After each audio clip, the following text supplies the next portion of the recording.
Welcome back, WNST, Taos of Baltimore and Baltimore Positive. It's an important time around here as the leaves start to change and the kids go back to school, either virtually or not. We're about to merge WNST with Baltimore Positive all in one place, just in time for football season. All of it brought to you by our friends at Taharka, made here in Baltimore, just like Don Moeller and myself. The Wake and Bake, the coffee ice cream with the fudge swirl and the chunks of fudge brownies. And it's actually missing because it's in my belly because they send it over because they sponsor me, and I owe Don some honey graham before it's all over with. Also, our friends at State Fair, we would be having guests and social distance things out there. Maybe we'll do a little outdoor seating out there into the fall, maybe do a show over in Catonsville. But State Fair, great sponsors of ours, opening El Guapo across Frederick Road.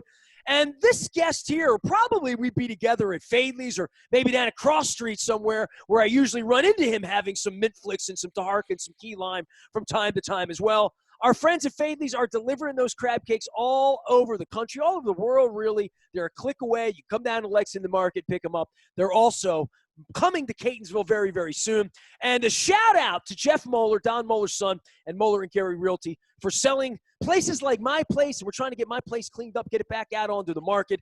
Moeller and Gary Realty there for you. Don, I'm going to give you the honors because I do know our guest, maybe even better than you know our guest. He's my councilman, but this, because you're the executive producer of Baltimore's award-winning Best Conversation, according to Baltimore Magazine, you're actually the producer of Baltimore Positive, and you booked this next guest.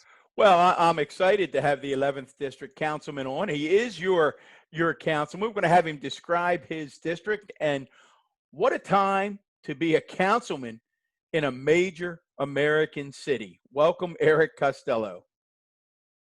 Don, Nestor, thanks a lot for having me this morning. Appreciate it. Well, Eric, let's jump in first, because I think one of the things a lot of folks listening in their car, listening on their computer, we say you're the 11th District Council member in Baltimore City. Tell folks what that means, where it is, it encompasses, because it's a pretty unique district. Yeah, it's the most diverse district in the city, and it's pretty much the economic engine for the state of Maryland. So in my district are 5 distinct pieces: the South Baltimore Peninsula, where Nestor and I both live, the Inner Harbor, all of the Central Business District, downtown's West Side, Midtown, and Central West Baltimore. I've got 4 different hospitals, 4 different universities, a pro sports team, a number of companies that are headquartered here, cultural and arts institutions, and 25 very unique and amazing neighborhoods. You said one team. The Ravens are in yours, but the Orioles aren't. Is that right? I've got the Orioles. I've got one end zone of M&T Stadium, so when I go to games, I try to sit on that side. So you have the Orioles, not the Ravens. Yes. Yeah, I'm just trying to think of how gerrymandered our district really. Yeah, I'm just trying to think you have one but not the other. Okay, all right, fair enough. I'm learning things here. This is why we put Baltimore Positive together, Don. I learned stuff about my own district. Because Nestor looks down on both. Hey, Councilman, describe the way you just described that district. Let's start there. How do you stay connected with all of those different entities? How do you find out what's important to them so that you're working on their behalf? It seems a bit overwhelming, quite honestly. Sometimes it feels like it is, but we've done a pretty good job of managing it. And all of that really starts with relationships and showing up in the community and being active, just in terms of neighborhoods. I mean, you've got everything, and I'll do a quick run through in my head. Port Covington, Locust Point, Key Highway Corridor, Riverside, South Baltimore, Federal Hill South, Sharp, Leadenhall, Otterbein, Ridgely's Delight, Seton Hill, University of Maryland, Baltimore, downtown, Mount Vernon, Bolton Hill, Heritage Crossing, Madison Park, Upton, Marble Hill, Druid Heights. And I hope that I didn't miss anyone. All similar neighborhoods, all the same. Sounds like a song from the Music Man. We got trouble right here in River City. It's pretty amazing. So, Eric, when you back in the spring, Nestor and I, we've talked ad nauseum about voting, and boy, were you front and center on what was going on with voting back in the primary and what was happening and whether votes were being counted, and it took forever. Talk about this whole voting season and what it was like and where we're headed. Well, we're in a new world now, right? Post COVID-19, it is incredibly important that people vote.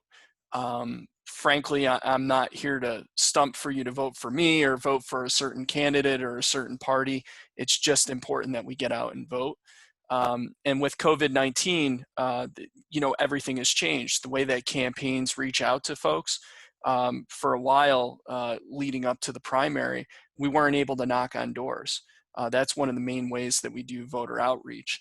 So we had to increase our use of direct mail, increase our use of phone calls. Right now, we did a mail-in election back in June for the June 2nd primary. For the general in November, you're going to need to request your ballot by mail. So there's a couple different ways you can do that. You can go to the State Board of Elections website and you can request. Don made me do that in front of the State Board of Elections officials last week. So I actually did it while we were doing the segment. So you can go check that out. I need to see the video footage of that, or would have loved to have been a fly on the wall. I got my little card the other day. I should hold it up. My wife showed it to me, that said that I did what I did. And I'm thinking to myself, how much money are we spending on this? This is absurd. But Eric, pull up Nikki Charleston's episode and you will see Nestor doing it in real time. And you know what's weird, Eric? My wife works in the other room here. She heard me doing it, and it shamed her into doing it. She said, I heard you on the air and there with Moeller signing up. I got to do it now. So she did it. So I guess there is a nagging thing of, if you're not doing it, get your husband, your wife, your cousins, your kids. But you have to think about it. You have to go do it, right? Like literally, it's not passive. You have to make it happen. And I need those 2 votes, so I appreciate you and your wife doing that. But yeah, so you can do it a couple different ways. You can go to the State Board of Elections website. You can fill out a form online. They do have a phone number for folks who have vision impairment.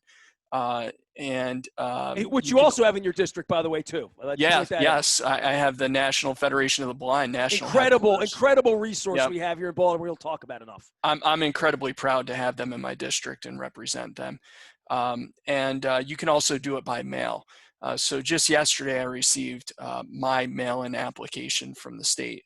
So it's incredibly important that you request those ballots and that you request them right away. The number of polling locations in the state of Maryland is going to be pretty limited compared to what it normally is. I think statewide we have about 3,000 or 3,500 locations. I know in Baltimore City we've got about 225, maybe 250 locations usually. In the primary in June, we only had 6 locations. So the number of locations is going to go down significantly, meaning there's not going to be a polling location at the firehouse in your neighborhood like there usually is, or at the senior center or at the elementary school. I voted at the senior center, as down at the harbor, and all my wife and I kept thinking about is everybody there is of an advanced age. Not to bring Don into this or anything, but the touch of going out and see it's never made any sense. It didn't make any sense in April. It didn't make any sense in June. It still doesn't make any sense to me, Eric. Yeah, and look, we have a challenge in Baltimore City in that we have a number of different senior buildings. A lot of our seniors have mobility issues and can't get around as quickly as they used to. And it can be an inconvenience for a senior that, say, lives in the Inner Harbor, let's say in the senior building across the street from where you live, Nestor, to have to go to the University of Maryland Biopark Outreach Center over on West Baltimore Street. So that can be a bit of a hassle for folks with mobility issues to get over there that may not have private transportation, that need to rely on public transportation.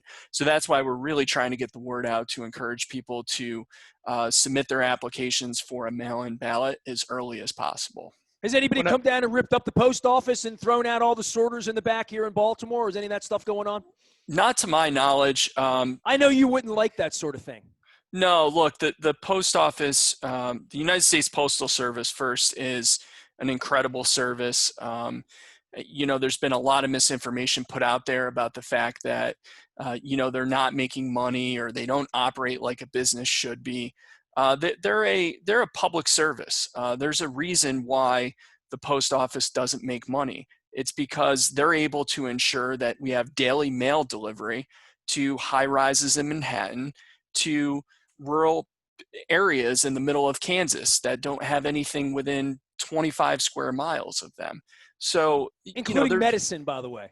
Yeah, including prescription deliveries, including refund checks from the state and from the IRS. Social Security checks. I mean, go right Social down the list. Security checks, veteran benefits. There's a number of things that residents in the United States heavily rely on the post office for to get by related to money and healthcare. And it's important that we protect that service. Well, there's not an American I know of that hasn't used the post office. I mean, we maybe don't use as much mail as we used to, but it can't. The notion that it's going to be crippled or go away in the middle of an election cycle is absurd. It's ridiculous. Well, we are chatting, if you're just tuning in, we're chatting with 11th District, Baltimore City Councilmember Eric Costello, and he's talking a little bit about voting and the upcoming voting.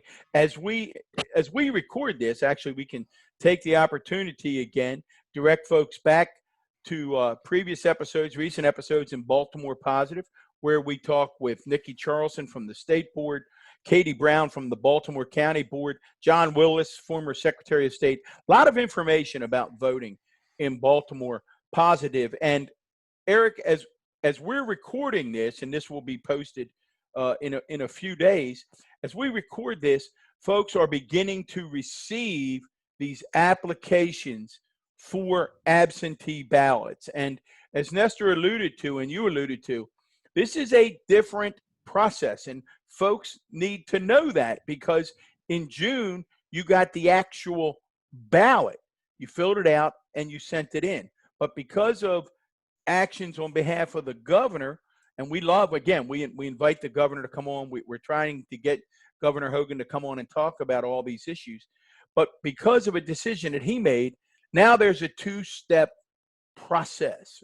And again, maybe just, Eric, remind folks what this two-step process is. Sure. So every registered voter in the state is going to receive in the mail an application to get a mail-in ballot. So you can fill that form out, you send that in, you have to wait for the State Board of Elections to send you your actual ballot back, and then you fill out that ballot and then you mail it in. Like you said, Don, it was a one-step process during the primary. So it's incredibly important that folks apply for those ballots for those folks who are not going to be doing in-person voting, which is a large majority of our population in our state and in our city. And as I mentioned before, you can do that through the mail. You can also go to the State Board of Elections website, and you can either call or you can do an online form to get that ballot sent to you. But you want to do that earlier rather than later. The election is coming up really soon. We're a little more than 2 months out. I think about 65 days. So please be sure to do that right away. And we do want to remind people, and we're trying to get the word out. I thank you for getting the word out. Here's a question that we often get, is that from a voter: if I request the absentee ballot, can I change my mind and show up and vote that day? The answer is not straightforward. The answer is yes, but. And the but is, you won't be allowed to fill out a normal ballot that day. You will have to fill out a provisional ballot that day, which are then counted later. So what we've been promoting, Councilman, is once you filled out that request for that absentee ballot, you are going to get your ballot in the mail in early October. We're saying to folks, fill it out that day and either mail it back or take it to one of the numerous drop boxes that will be all over the city, all over the counties, throughout Maryland, and drop it in the drop box. We also have confirmed that if folks are really paranoid and they want to hand it, they can go to their local Board of Elections during business hours, actually walk in and give it to someone. So there are a number of ways to get your ballot, to ensure that your ballot is counted.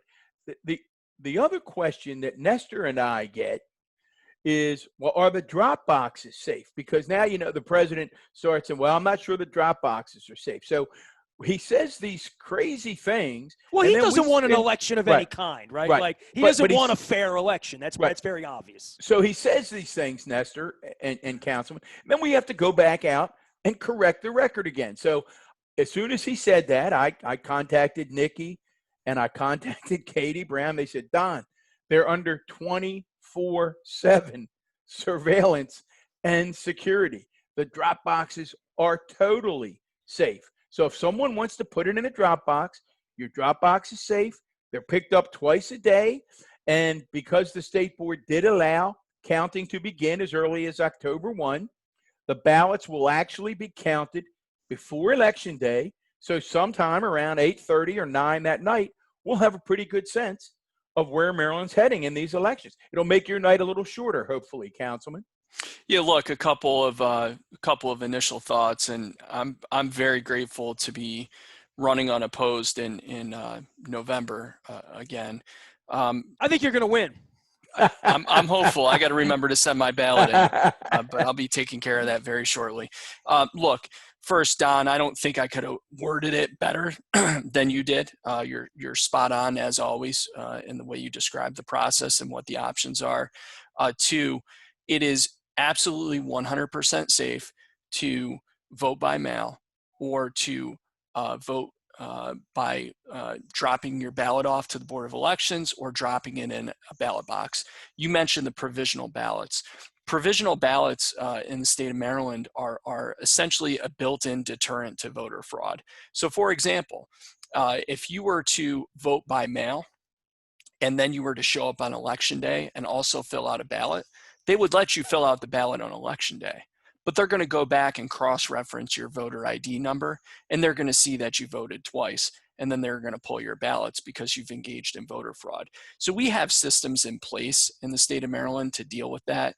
And, you know, I don't want to get too political. I'll just say that, you know, I think when you talk about the president and his comments about the election, and trying to sow a lack of confidence in our ability to conduct fair and reliable elections, I think, you know, he's probably concerned about his chances. And I don't think that his chances really change much, whether or not it's by mail or whether or not it's in person. And I think that's a deflection tactic. And I think it's really unfortunate that the integrity of our elections are called into question because we have a president who clearly lacks confidence in his ability to be reelected, and for very good reason.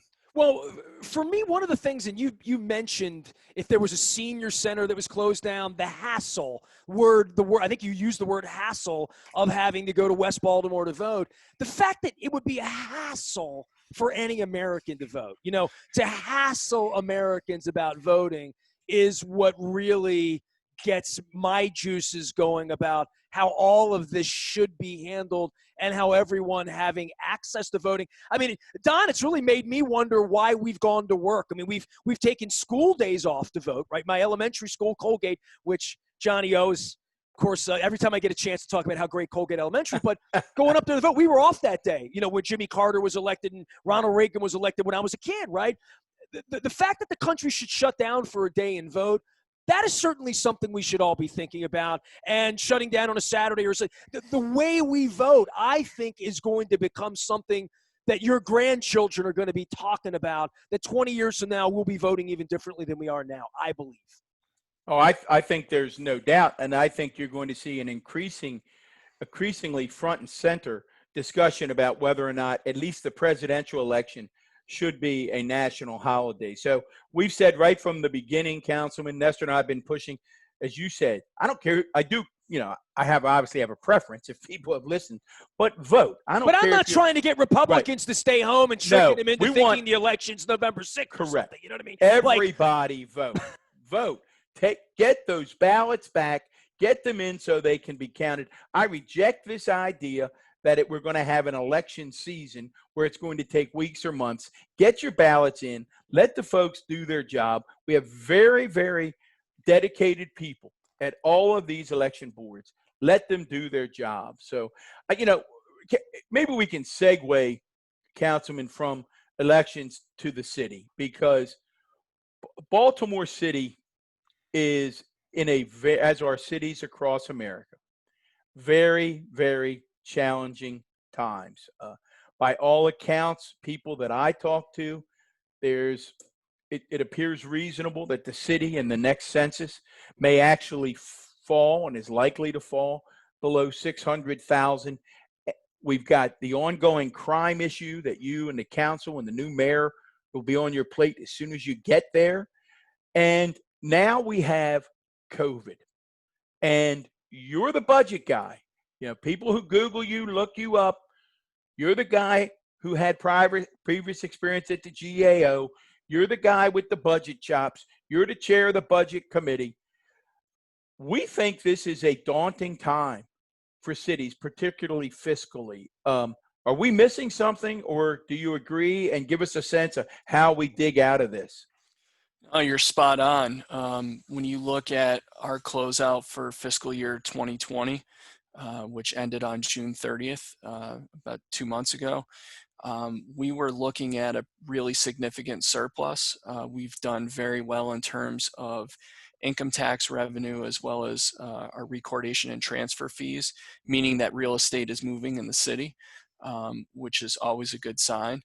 And we went from, I want to say, a $25 million surplus to a $43 million deficit. So we had a $68 million swing. And that takes into consideration CARES Act, which I'll get to in a moment. For this upcoming fiscal year, we have a $103 million projected deficit in revenue. And I don't think it's going to get much better going into fiscal 22 on July 1 of 2021, the next fiscal year.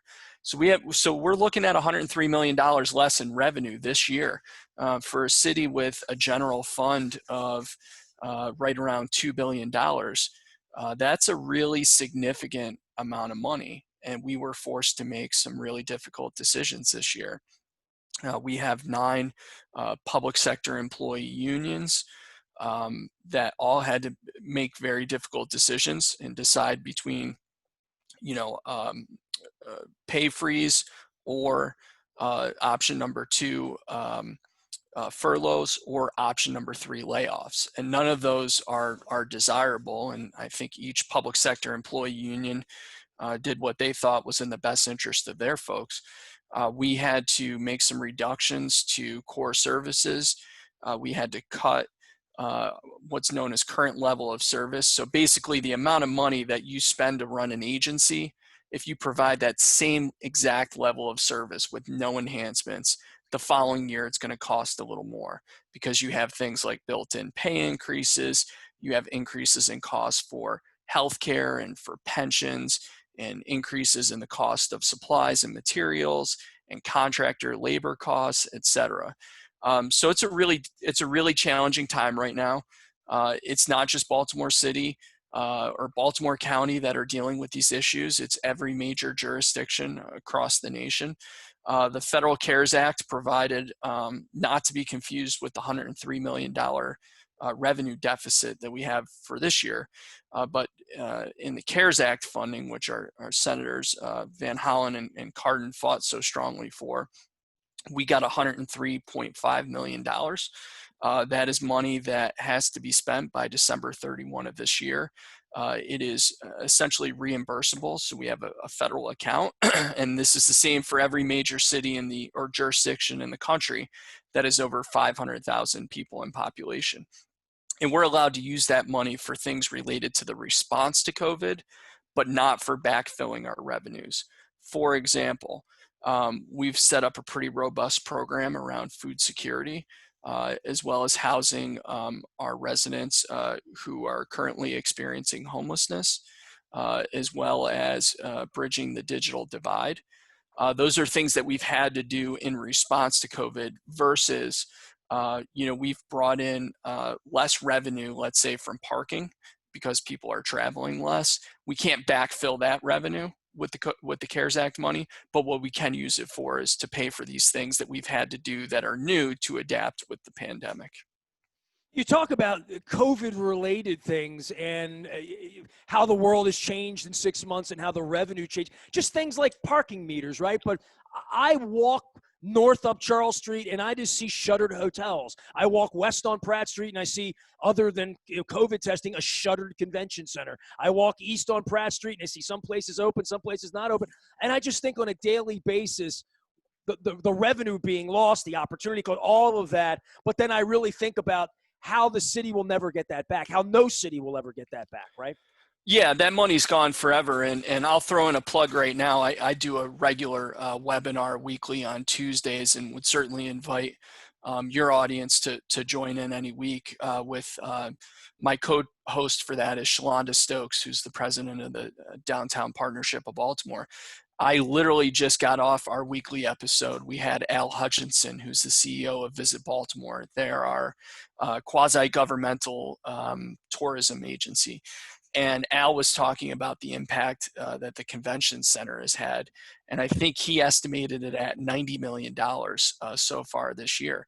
That's money we're never going to see again, whether it's business from the convention center and tourism, it's our hotel tax, it's our amusement tax, our parking tax. So there's so many different revenue sources that that money's just gone forever, and we have to move past that. But that can be challenging because we rely on those revenues to deliver core services to our residents and businesses. Well, Councilman, it's interesting that you talk about that being gone forever. Just recently, there was an article in the Washington Post. There have been others, and I think we're going to see more, talking about New York City and talking about New York City really being on the edge. And that's almost impossible for those of us who love New York City to think of that. And they talk about the thousands of citizens in New York City who have left, who, as a result of this, they just took off for the suburbs and they're not coming back. And these apartments and these condos are sitting vacant. They talked about the shuttered restaurants all up and down the theater district. They talked about the shuttered theater. They talked about offices being vacant. And this whole idea now that people have found out, hey, I can work from home. There's a certain class of employee in the United States who I just read the other day may never be going back to an office. So again, you're part of a city council. It's going to have a new mayor. How do you begin to stop this hemorrhaging and turn this battleship around? In other words, what's the blueprint to getting this thing righted? That's a great question, Don, and certainly the situation in New York City is near and dear to my heart. I'm originally from Brooklyn, New York. My little sister lives there. My mother lives there. Look, it's a challenging situation for every city. I can tell you my little sister and her boyfriend, as well as my cousin and her fiance, who both live in the city, as soon as this hit, they left. There wasn't much to do there. They went back upstate New York and traveled around. And it's going to be a challenge to get people back. Right. The one thing that I always say to people is that despite COVID-19, despite the changes in the way that we work, everyone's working from home. I think a lot of folks may, in fact, be more productive from home than they are going into the office and dealing with a commute. There is absolutely no substitute for the type of energy and creativity that people have when they're together and clustered in the middle of an American city. You look at Silicon Valley, right? Think about it. You have all these folks that are doing tech jobs. Why is it that they all live in the same place and are all clustered together? They could be in Boston, San Francisco, Baltimore, Washington, New York, Kansas City, wherever. But they all want to be in the same place. And it's about that energy, and that's what cities bring to the table. And I think that when you look at Baltimore City, you look at the strength that we have in the healthcare industry, in the educational industry, higher ed. So between your meds and eds, You look at the tech sector and how quickly it's been growing. You look at the strength that we have in the hospitality sector. I think you're going to find that people still want to be in a city. And it's going to be a challenge, but I really do think that we're going to get through that. And it really starts with in Baltimore City, building off of our strengths of we've got an incredible meds and eds. We've got an incredible hospitality sector. We've got world-class arts and cultural institutions in our city. We've got some great companies headquartered here. We've got 2 amazing sports teams, a number of different colleges and universities. So we just got to build off of that strength. We got a Fort McHenry, too, that the president came and usurped last week during the Republican National Convention. And trying to portray Baltimore or any American city as a hellscape. We'll be seeing all those images, Portland, Kenosha, all of that. In the aftermath of George Floyd and what we saw here with Black Lives Matter a few months ago, and I was watching you out on Twitter, and Brandon was running for mayor. We were still in the middle of an election season.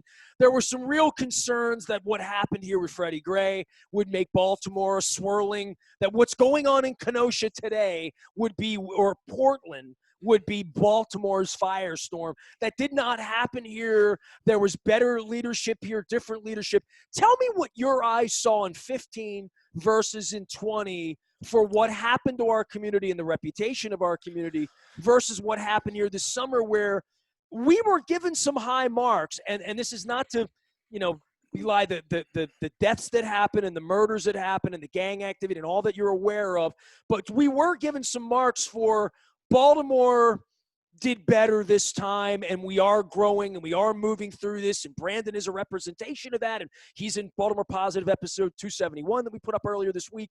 But just where Baltimore is from a maturity standpoint, in maybe the bottom was 15 for Baltimore, and even if the country's going to struggle, and even if we're going to deal with fascism and all these things in this election and COVID, that Baltimore is maybe doing better than maybe we think it is because we're in the middle of it.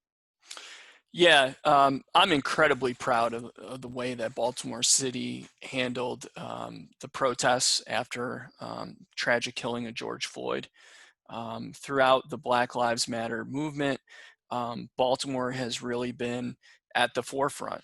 And I think a lot has changed in the last 5 years. I'll tell you that there was one evening, it was a Saturday, I was in the Emergency Operations Center all day. There were very significant protests going on downtown, which is in my district. And I watched on video a number of folks who were out-of-town agitators who were doing things like shooting fireworks at police officers. And then I saw people who are engaged in violence interruption in our city that I know that have a legitimate track record of doing that work, who intervened to basically get those guys off the street and hand deliver them to the police. And I thought it was incredibly moving to watch that, to see how much the city has grown over the last 5 years. I mean, we have light years to go in terms of the work that we need to do with respect to police and community relations. As you guys both know, Baltimore City is known for a lot of great things. It's also known for a lot of bad things, one of them being practically inventing redlining, which has led to a lot of the racial disparities that we have in our city today. But the way that we responded, the restraint that our police department showed, the way that community leaders and violence interrupters stepped up, really stepped up to the plate to help diffuse the situation and settle things down, was really incredible. And we did all of that while ensuring that people were able to exercise their First Amendment rights. So again, I would just say I'm incredibly proud of the way that Baltimore handled it. And I'm looking forward to more of that in the future. And I think part of that, a big piece to that, is the improvement that has occurred in police community relations over the last 5 years, and what we've learned and what we've done to help move things in the right direction since Freddie Gray. Well, let's continue that discussion if we can, Councilman, because whether we talk with Brandon, we'll be talking with Bob Wallace, we talk with Bill Ferguson, Brooke Learman. I mean, go down the list. We've talked with a wide range of folks, including community members, who care deeply about the violence. And it seems to me that the first step is to say the status quo isn't working. We can't, Nestor talks about it all of the time, where his friends, people he runs into, social media friends, I'm never going back to the city, they say. I'm afraid. I feel safer out here in Perry Hall. I feel safer in Catonsville. And for guys that love the city, like Nestor, me, and you, that breaks our heart. It's not that I don't love my Catonsville, but I also love my Baltimore City. So this is again on your plate and working with the next mayor, take the simple issue of police reform and reducing violence. How do they go together? What does police reform look like? And what role does the FOP play in all that? Now, if you have about 5 hours, you can probably answer all those. That would be on the short end, Don. Right. Yeah, look, police reform is incredibly important. As your audience knows, we're under a federal consent decree. This is the second one we're under. We're also under one from the EPA for our sewer system. But anyway, the way that a consent decree works, we've got a document. It's about this thick. It has a paragraph for each issue that was identified with the police department. That document is about 520 paragraphs long. And those issues range from things like officers didn't have laptops in their cars to officers did not have, inclusion and diversity training to, there was not a control in place when officers were filling out their overtime slips and to make sure that that was legitimate use of overtime and so on and so forth. So what this commissioner, Michael Harrison, who came to us from New Orleans about 1.5 years ago, has really focused his effort on is compliance with the consent decree, and that's reforming the department. You all have heard the saying, I think you mentioned it at the beginning of the show today, how do you turn the aircraft carrier around, right? It's not something that you do in an hour or overnight. Right. It takes a lot of time, and it's a multi-year process. And it's, there's a lot of hard work in terms of changing the culture at the police department. For too long, the commodity at the police department has been overtime. That's the commodity. That's the currency. That's how things work in terms of which officers have gotten which assignments. It's because of relationships. It's about getting that overtime money. We have amazing men and women that work in our police department. And they've done yeoman's work in trying to keep the city safe. And they can get better, and they're working on it. And I'm confident that they are going to get better. And I'm very confident that as we reform the department, is that as we bring more technology into the fold, as we improve these processes, as we create more accountability, that this department is going to run more efficiently and more effectively, and is going to have a better handle on crime. I will be very straightforward that the level of violent crime in our city is completely unacceptable. One person being murdered is one too many, and I don't care what year it is. But on the flip side, there are a lot of places in Baltimore City that are safe, that are welcoming for tourists, that are welcoming for visitors from our surrounding counties. We want to encourage people to come in, patronize those great restaurants that we have, the arts and cultural institutions. Hopefully soon when the Ravens and maybe next season when the Orioles are able to have fans at the games, we want to show off Baltimore City to the world and encourage people to come experience everything that our city has to offer. Let me give a quick plug at, not just for you, but for all of you, and I'll have a parting shot for you, for Brandon. But walking through the city now and seeing what are those? I call them berms, but they're not. I mean, the little seating areas out where you've taken parking spaces and made them the outdoor restaurant. You have a name for that, right? We do, yes. So those are parklets. Parklets, thank you. So I mentioned Shalonda Stokes earlier. In addition to co-hosting this webinar, Mayor Young tapped Shalonda and I to head up the Small Business Recovery Task Force. We developed a very robust outdoor seating program. There are 3 different components to it. But what we did is we ensured that a few things without getting into the weeds of those 3 programs. One, we ensured that there was equity in the program and that every restaurant in Baltimore City could participate. And 2, we made sure that all of the fees were waived or rebated, and there's a variety of reasons for waived versus rebated, but the bottom line is it's going to be free. Bottom line is you're trying to keep them in business so they're still paying taxes 2 summers from now, right? Literally. Absolutely. Look, the hospitality sector is the 3rd largest job sector in our city, so we have to protect it at all costs. And then number 3, probably the most important thing is, in our discussions with Mayor Young, we were all on the same page that we are not going to pick winners and losers. So we made this a matter of right. And I know that upset some people. There were folks out there who said, well, I don't want that restaurant down the street having outdoor seating, and they should have to go through the normal process and go to the zoning board and the liquor board. So there's a public hearing and I can show up with my neighbors and oppose it, etc. But we were very insistent that we weren't going to do that. We're not going to pick winners and losers. If you're a restaurant in our city, we want you to be successful. And Baltimore City is going to do everything humanly possible to help support you. As part of those efforts, we established a $3.5 million grant program for small businesses up to $15,000 a piece. We targeted that toward businesses who were not eligible and did not receive assistance through other programs like the state grant program that was set up or the federal PPP program. So we're working very actively to make sure that we're supporting those small businesses. But what you referred to, Nestor, those are parklets.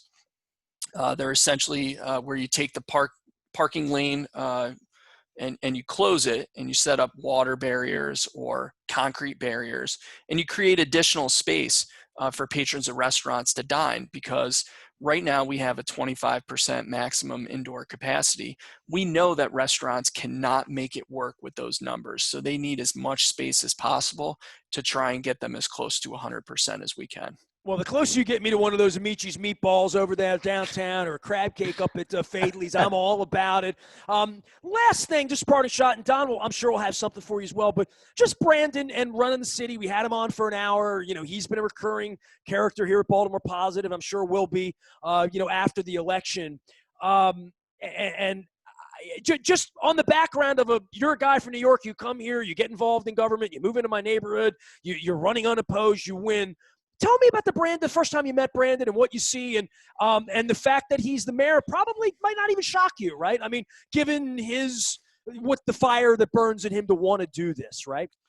Sure. So I was appointed to the council back in 2014 when my predecessor, Bill Cole, stepped down to head up the Baltimore Development Corporation. So I took Bill's office, I took his cell phone number, I took his parking spot. And his office is next door to Brandon's. So I sat next door to Brandon for, 4.5 years before he became council president. Very close friend of mine, play basketball together once a week. I think Brandon's got a lot of great ideas. We may not agree on everything politically, but I think that Brandon works really hard. I'm very excited for this next chapter of Baltimore City under his leadership. As well as working with another council member who formerly served with me, Nick Mosby, who's going to be our new council president.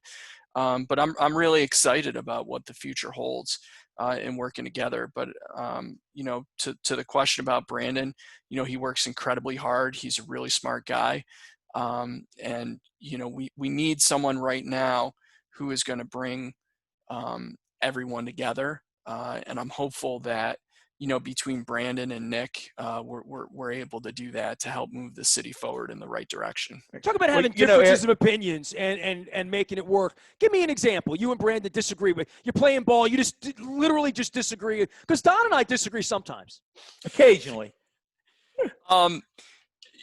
Probably most notably, we had a bill maybe 3 years ago.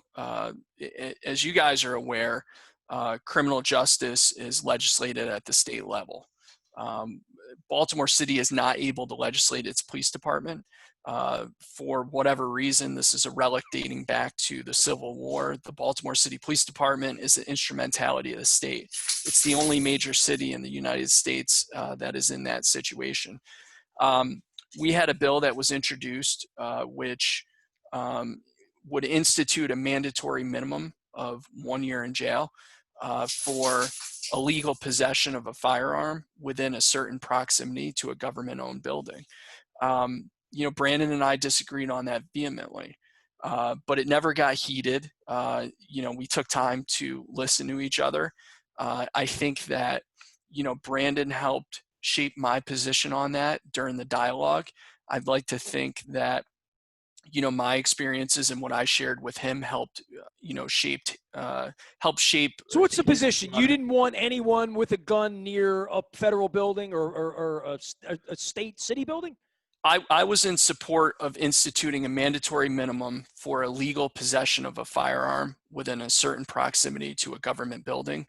Brandon was not in support. Brandon's just philosophically, I've talked to Brandon, philosophically opposed to mandatory minimums, right? It's just a philosophical discussion. Absolutely. Right. And Right.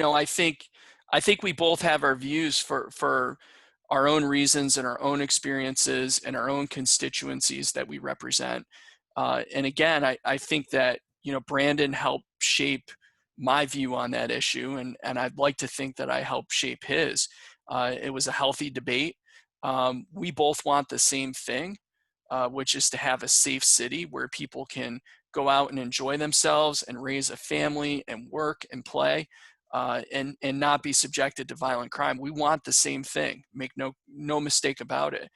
We have different ideas about how to get there. A lot of our ideas are in sync. Some of them aren't always in sync, but I think that's a healthy thing. And it helps promoting working together and coming up with new and creative ideas to help address these problems.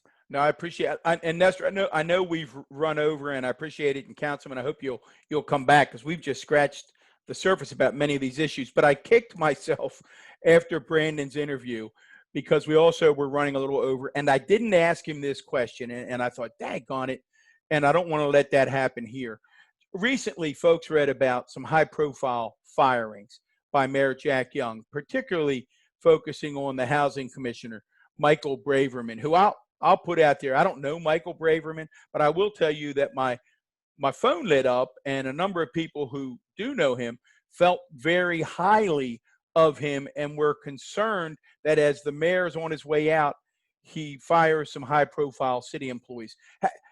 How did you react to those firings? Look, I have nothing but respect for Michael Braverman. I worked very, very closely with Michael. I think he is he is an incredible mind when it comes to housing, probably one of the foremost thinkers on that topic in our nation. He has been an incredible public servant. He has served our city faithfully for decades. I was certainly disappointed to see that happen. That said, it's a personnel matter, so I'm not at liberty to discuss it. I will say I've worked very closely with Mayor Young over the years, and I have a tremendous amount of respect for Mayor Young. So I don't, I can't comment on the specifics around it. It was certainly disappointing, but I'll leave it at that. Eric, we'll bid you adieu for now, but you will not be a stranger here, and we'll run into you across street eating Taharka ice cream, I'm sure, at some point down there, getting some Royal Farms chicken down at the once we can get the masks off and I can elbow and handshake and do all that stuff. And appreciate you being out on the beat. Good luck in the election in November, and certainly thanks for trying to keep us safe and raising the city up around here. We appreciate you, brother. Thank you. Appreciate you having me. Looking forward to running into you in the neighborhood. Don, thank you for inviting me. I'd love to come back anytime, and I'll talk to you soon. You Thanks. won't recognize me. My hair's getting longer. He is Eric Costello. He's in my district. Former Baltimore County Executive Don Moeller. All of it brought to you by our friends at Fadley's. Stay fair. Moeller and Gary Realty and our friends at Taharka. I am Nestor. We are WNST.net, AM 1570, Towson, Baltimore. Calm, local, Baltimore positive.